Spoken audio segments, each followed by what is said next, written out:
Well, we've come to the end of another week, and I'm so glad you've joined me today. You might notice I'm wearing my Still City Church t-shirt. That's the church in Pittsburgh that we are helping plant. We're partnering with them, and I want to just encourage you to pray for them. You may have heard us share that recently on Easter Sunday, and they just began having worship services on Sunday consistently in the fall. But Easter they had, I believe it was 140 some in attendance for worship, baptized 6 or 7 new believers that day. So going well. And I just wore this to remind you and myself of Still City Church and ask you to pray right now. Just stop right now maybe and pray for Still City and for the work God is doing there and for the team that's leading. Okay. In our devotion today, we are in Psalm 31 as part of our Bible reading plan. And if you've been reading Psalms with us, you realize that David, in writing many of these Psalms, he wrote them during times of hardship and struggle when he was being persecuted, maybe when his son Absalom led a rebellion against him when he was king or before he became king, Saul trying to kill him. And so a lot of these Psalms were written during those years of struggle and hardship. And in these Psalms, he prays about it and he pours his heart out to God, and he's very honest with God and with us about his struggle and his pain, and he's clear about all of that.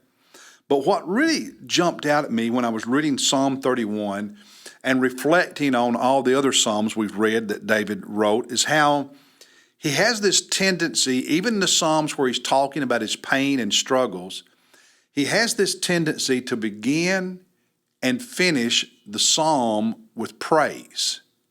In the middle, he talks about his pain and struggle.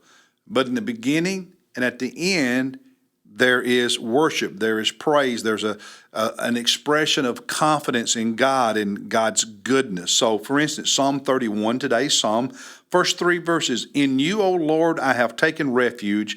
Let me never be ashamed. In your righteousness, deliver me. Incline your ear to me. Rescue me quickly. Be to me a rock of strength, a stronghold to save me. For," here it is, "for you are my rock. You are my fortress. And for your name's sake, you will lead me and guide me." And so, yes, there's his struggle, but there's this just confidence in God. He doesn't begin with woe is me and pity is me. He begins with statements of confidence in the Lord. You are my rock. For instance, look at Psalm 30, verse 1. So let's just look at a couple other examples real quickly. Psalm 30, verse 1, he says, "I will extol you, O Lord, for you have lifted me up and have not let my enemies rejoice over me." I will brag on you, God, and lift you up. Psalm 29, verses 1 and 2. "Ascribe to the Lord, O sons of the mighty, ascribe to the Lord glory and strength. Ascribe to the Lord the glory due his name. Worship the Lord in holy array." Then Psalm 28, verse 1, he says, "To you, O Lord, I call, my rock. Do not be deaf to me, for if you are silent to me, I will become like those who go down to the pit." But he begins, "To you, O Lord, I call. You're my rock, God." Look at chapter 27, Psalm 27, verse 1. "The Lord is my light and my salvation. Whom shall I fear? The Lord is the defense of my life. Whom shall I dread?" And we could go on and on and on like that.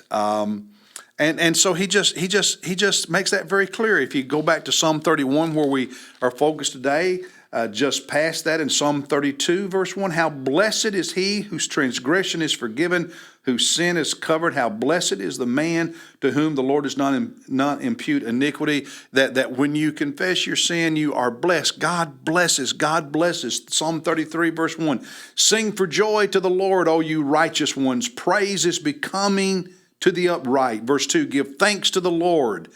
Sing praises." And then Psalm 34, verse 1, "I will bless the Lord at all times. His praise shall continually be in my mouth," and on and on. So there's the pattern. In these Psalms, when he's dealing with his struggles, his pain, he begins either with outright praise or with a statement of confidence in God.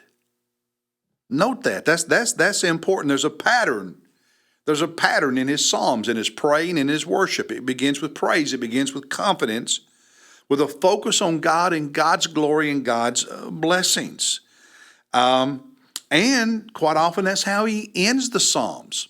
In between, he'll talk about the pain, but he ends them with the same way. Psalm 31 is where we're at in our reading plan today. But at the end of Psalm 31, verses 23 and 24, "Oh, love the Lord, all you his godly ones.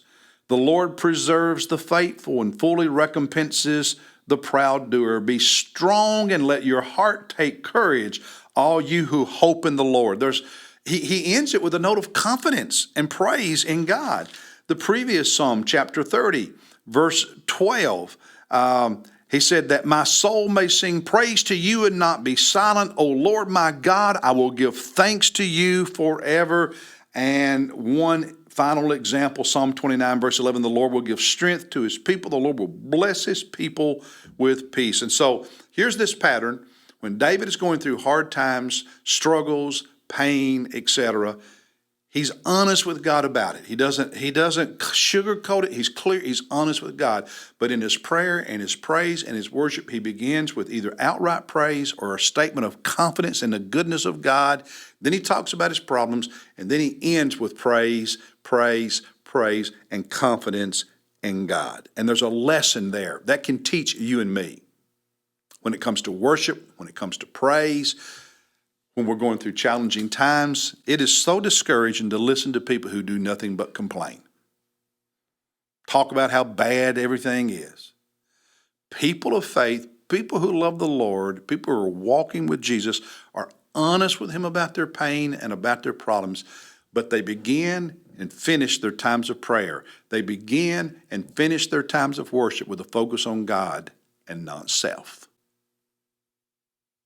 That's the lesson for us from how David writes these Psalms. I hope that helps you. By the way, I want to remind you, Monday when we resume, we will not do Psalm 32. We skip it, and we're going to pick up with Psalm 33. There is a reason. Later in our Bible reading plan, we will come back to Psalm 32. So don't worry. There's not a mistake in your printed Bible reading plan. We're skipping Psalm 32 deliberately. We will come back to it. So Monday, Psalm 33. Look forward to seeing you then. You have a great weekend. Hey, and be in God's house this Sunday. See you.